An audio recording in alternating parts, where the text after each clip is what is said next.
Bismillahirrahmanirrahim. Assalamualaikum warahmatullahi wabarakatuh. Nama saya Baik Sasmita Dewi dari kelas 5A, jurusan Pendidikan Islam Anak Usia Dini. Di sini saya akan menjawab 3 pertanyaan untuk memenuhi tugas akhir semester pada mata kuliah Perencanaan Pembelajaran untuk Anak Usia Dini. Baiklah, pertanyaan yang pertama, bagaimana perencanaan pembelajaran yang baik menurut Anda? Jelaskan.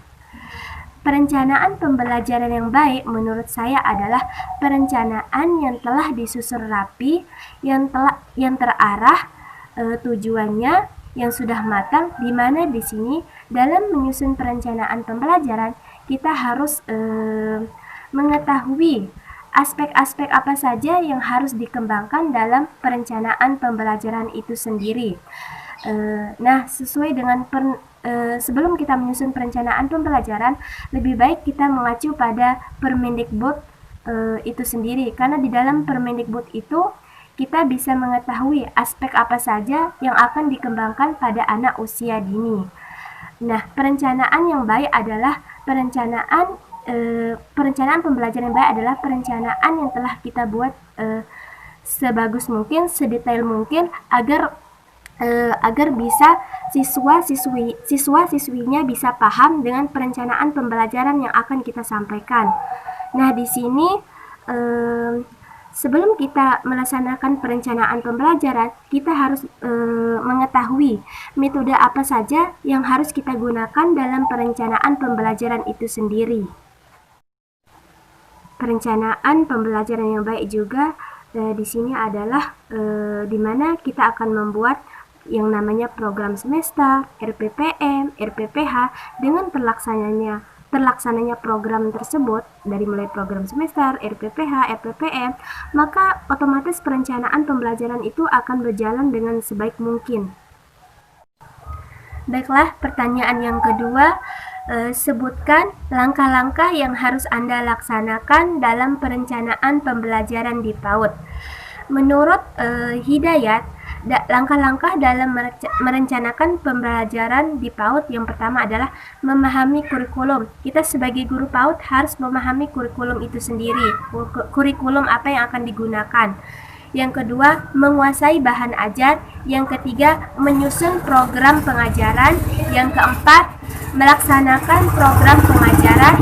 Yang kelima, evaluasi. Nah, menurut saya langkah-langkah yang harus dilakukan dalam melaksanakan perencanaan pembelajaran di PAUD adalah yang pertama, merancang suasana pembelajaran. Nah, di sini kita sebagai guru PAUD kita mengetahui bahwa anak itu sangat mudah bosan terhadap suasana kelas yang mungkin tidak menarik menurut mereka. Karena di sini maka kita sebagai guru PAUD harus pintar-pintar mengatur suasana pembelajaran agar anak tertarik untuk belajar. Nah, yang kedua itu merumuskan tujuan khusus. Merumuskan tujuan khusus. Dan yang ketiga, memilih pengalaman belajar.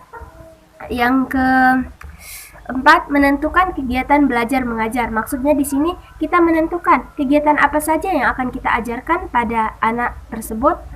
Terus menentukan orang yang terlibat dalam proses pembelajaran. Dan selanjutnya adalah memilih bahan dan alat ajar. Nah, di sini kita harus memilih alat dan bahan untuk mengajar anak usia dini, di mana di sini alat dan bahannya harus aman, tidak membahayakan anak-anak. Dan selanjutnya adalah ketersediaan fasilitas, di mana di sini fasilitas yang akan kita butuhkan untuk mengajar anak usia dini harus tersedia dalam satuan pendidikan PAUD.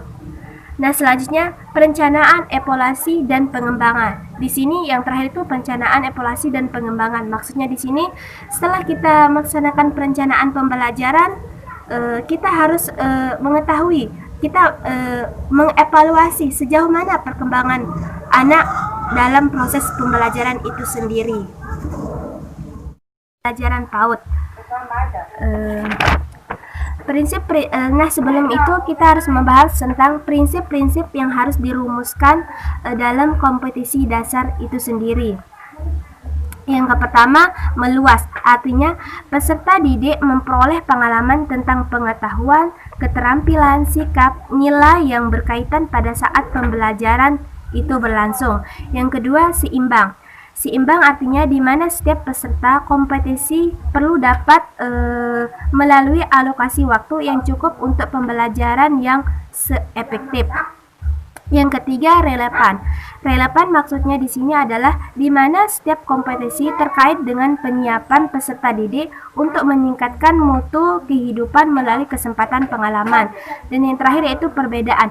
Perbedaan merupakan upaya pelayanan individual di mana peserta didik perlu memahami yang perlu untuk dipelajari, bagaimana berpikir, bagaimana berbuat untuk mengembangkan kompetensi serta kebutuhan individu masing-masing. Secara umum, kompetisi dasar adalah turunan dari kompetisi inti itu sendiri. Karena kompetisi terdiri dari 4. Yang pertama, kompetisi dasar sikap spiritual. Yang kedua, kompetisi sikap sosial. Yang ketiga, kompetensi pengetahuan. Yang keempat, kompetensi dasar keterampilan.